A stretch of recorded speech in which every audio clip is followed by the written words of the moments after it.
the coaching business, so hopefully you have a why. You probably definitely have some kind of philosophy and relative to the sport that you're coaching.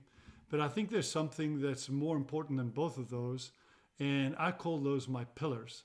And my pillars are things that I'm going to teach to any athlete at any level, any age, any sport, every time I interact with them. And it's important because the pillars that I teach are universal. They help the athlete become a better athlete in terms of their performance, and it helps them become a better person in terms of their everyday life. So what are my pillars? Number one and most important pillar, teach them the concept of intrinsic reward. So the very first time I interact with any team, any new team I'm working with, the first break we might have for a water break or any break in the action, I gather them and I say, this is the most important thing I can teach you in your entire life. And I start out by saying that. And I say, I want everyone to raise their right hand. And so they all raise their right hands. They think they're going to pledge some oath of whatever. And I say, turn your palm towards you. And they turn the palms to face each other, face them. And I say, do this. And they look at me and they sort of, some of them start to smile. And I say, what are you doing? And they very quickly say, we're patting ourselves on our back. And I said, yes, that's the most important thing that I can teach you. And I explained to them the concept of intrinsic reward, why it's so important, how they are their own worst enemies, how they get on themselves way more than you probably will ever get on them as a coach, and how important it is for them to not just recognize wins, but celebrate wins, right? Celebrate wins. And your job as a coach is to find wins for them every training session. So the concept of doing this is very, very important. It's important to do it in a very genuine way, which means you can't go, another win. I mean, you've got to do it in like, well done to me. Well done. Oh, we finally got that benchmark. We finally, got that skill right. I saw Coach smiling when I achieved that skill. Well done to me. And I love this gesture because it's a simple, straightforward gesture that you can use very, very easily in a lot of different places. You could be simply in training. I can yell out a name. And the kids looking at me and they see me patting myself on the back and they begin to nod their head and I see that little smile and they mimic me and then they continue on. You can do the exact same thing in the middle of a soccer game and they will know exactly what you are complimenting them about. You don't have to say what it is or go back, or you just have to do this and let nature take its course so that they feel that really strong feeling inside them. Say, yeah, that was a great pass. There was a great run type of thing. I am getting the skill correct, etc., etc. So intrinsic reward is a critical thing that they can then take and use it in the classroom. I got that right. I finally solved that math problem.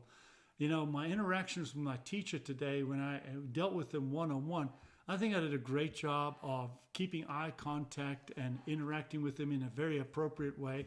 Well done to me.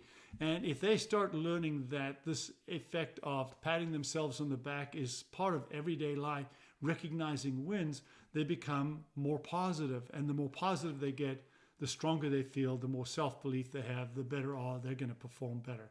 No questions about it. My number two pillar is really important to me that they understand the difference between coaching what they're doing and coaching who they are. And I don't really coach who they are. I just interact them with young people. I get to know them as young people, but I coach them hard in terms of their athletic skills and performance and what's going on in terms of their actions. And I want them to fully understand that it's about what they're doing, not who they are as a young person. That it's my job as a coach to coach them. It's my job as a coach to recognize things, yes, that they do very well done to you, but also in the process of development, especially in that early development period, there are going to be lots of things that you need to get better at. And if I just ignore them, then you're not going to know what you need to get better at. So I have no problem pushing my athletes. I have no problem getting on them about getting better at stuff. But you have to make sure that they fully understand the difference between you. It's about what they're doing, not who they are. And everyone, I haven't run into any athlete that doesn't take coaching personally to begin with.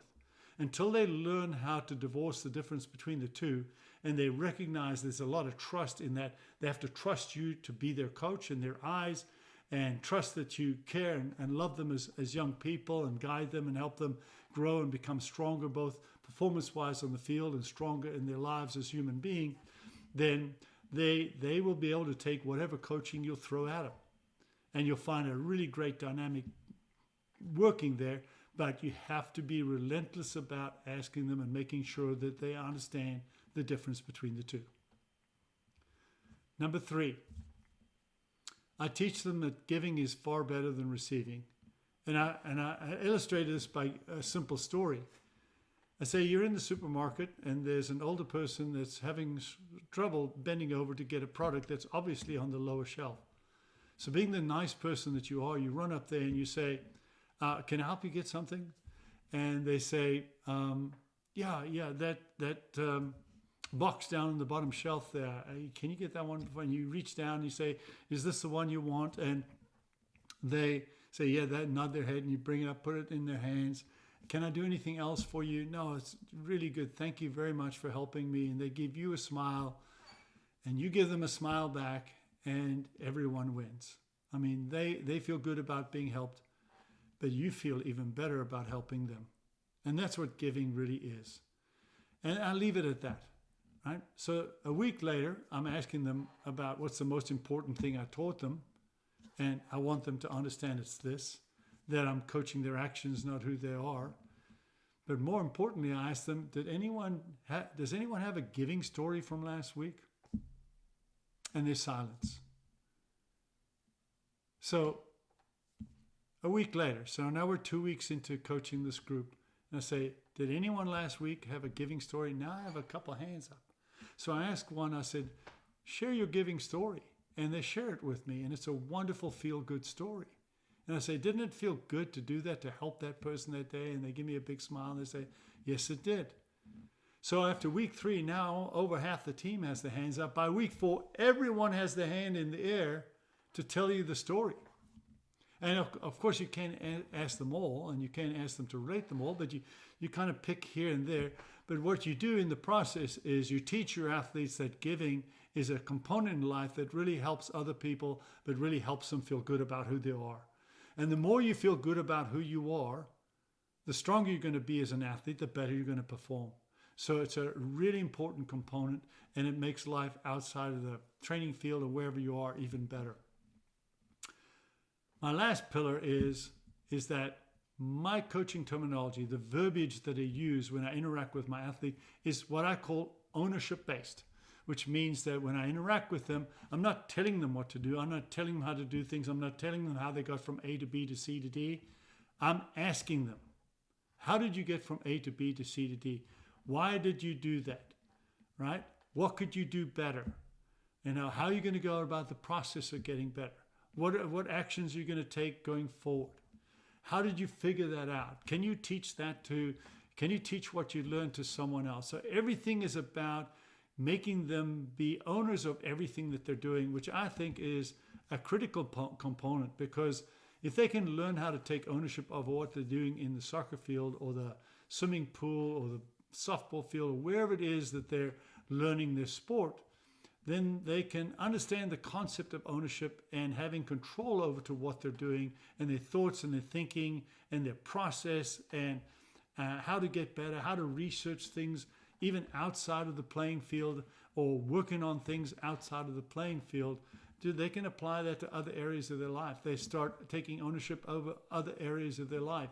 And I think it translates everything. So those are my 4 pillars. And I hope that they don't have to be your 4 pillars as a coach, but I think it's really important that you have pillars and things that you teach every athlete on a day-to-day basis.